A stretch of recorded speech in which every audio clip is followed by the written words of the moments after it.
Hello കൂട്ടുകാരെ, എല്ലാവർക്കും ഇന്നത്തെ വീഡിയോയിലേക്ക് സ്വാഗതം. ഇന്ന് നമ്മൾ ഉണ്ടാക്കാൻ പോകുന്ന ഒരു പലഹാരം എന്താ പീച്ചപ്പൊടി. ഇന്ന് എനിക്ക് ഇന്ന് 2 ഹെൽപ്പേഴ്സ് ഉണ്ട്. എന്റെ 2 മക്കള്, ഇത് എസ്തേർ, ഇത് തെരേസ. ഇപ്പൊ ഇവർക്ക് ഭയങ്കര ഇഷ്ടമാണ് ഈ പലഹാരം. കുട്ടിക്കാലത്ത് അമ്മ ഞങ്ങൾ സ്കൂളിൽ വിട്ട് വന്നു കഴിയുമ്പോൾ ഉണ്ടാക്കി തരുന്ന പലഹാരമാണ്. ഭയങ്കര ഈസിയാണ്. നമുക്ക് ആകെ വേണ്ടത് 3 ഇൻഗ്രീഡിയൻസ് ആണ്. പിന്നെ ഇതാണെങ്കിൽ നമ്മൾ ആവിയിൽ വേവിക്കുന്ന കാരണം വളരെ ഹെൽത്തിയുമാണ്. അപ്പൊ നമുക്ക് ഇൻഗ്രീഡിയൻസ് എന്താണെന്ന് നോക്കാം.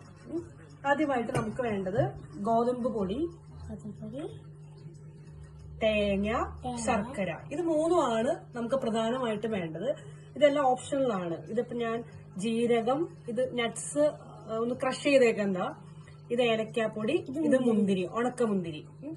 അപ്പൊ ഇതിനകത്ത് ഈ നട്ട്സ് നമുക്ക് ക്രഷ് ചെയ്തും ചേർക്കാം. നട്ട്സ് എന്ന് വെച്ചാൽ ഇതിനകത്ത് ഏകദേശം കാഷ്നട്ട്, വാൾനട്ട്, ആൽമണ്ട്, അങ്ങനെ എല്ലാ നട്ട്സും ഉണ്ട്. അപ്പൊ ഇത് തേങ്ങയും ഗോതമ്പ് പൊടിയും ശർക്കര ഉണ്ടായാൽ മാത്രം മതി, ബാക്കിയെല്ലാം ഓപ്ഷണലാണ്. അപ്പൊ നമുക്ക് ഇത് എങ്ങനെയുണ്ട് മിക്സിംഗ് നോക്കാം. ശർക്കര ഇത് ഏകദേശം ഒരു 250 ഗ്രാമിന് കൂടുതൽ ഗോതമ്പ് പൊടിയുണ്ട്. ഇങ്ങനത്തെ ഒരു ബൗള് നിറയെ ശർക്കര. അടുത്ത് നമുക്ക് എന്താ ചേർക്കണ്ടേ? തേങ്ങ,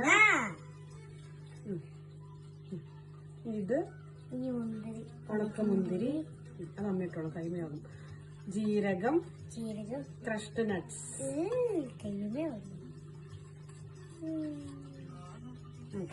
അപ്പൊ നമ്മളിതെല്ലാം നന്നായിട്ട് മിക്സ് ചെയ്യും. വെള്ളം ഒഴിക്കണേക്കായി മതി. അപ്പൊ കൈയൊക്കെ വൃത്തിയായിട്ട് കഴുകുക. അപ്പൊ നമ്മുടെ ഗോതമ്പ് മാവും ബാക്കി നട്ട്സും കാഷ്നട്ടും ക്രഷ്ഡ് നട്ട്സും പിന്നെന്താ മുന്തിരി എല്ലാ സാധനം മിക്സ് ചെയ്ത് മാവല്ല ഈ ഒരു മിക്സിംഗ് റെഡി ആയിട്ടുണ്ട്. ഇതിന്റെ കറക്റ്റ് കൺസിസ്റ്റൻസി വരുന്നത് ഇത് കയ്യിൽ പിടിച്ചാൽ ഒട്ടരുത്. കണ്ടോ? ഒട്ടരുത്. ജസ്റ്റ് ഒന്നിങ്ങനെ എന്നാ ഒരു ഇതായിട്ട് ഇരിക്കാൻ വേണം. കണ്ടോ? ഇങ്ങനെ ഒറ്റ പീച്ച് കൊടുക്കുക. കണ്ടോ? നമ്മൾ ഇങ്ങനെ മാറ്റി വെക്കുക. ഇതിപ്പോ ഏകദേശം 15 to 20 മിനിറ്റ്സ് ആയി. നന്നായിട്ട് കുക്കായിട്ടുണ്ട്. നമുക്കിത് എങ്ങനെയാന്ന് നോക്കാം.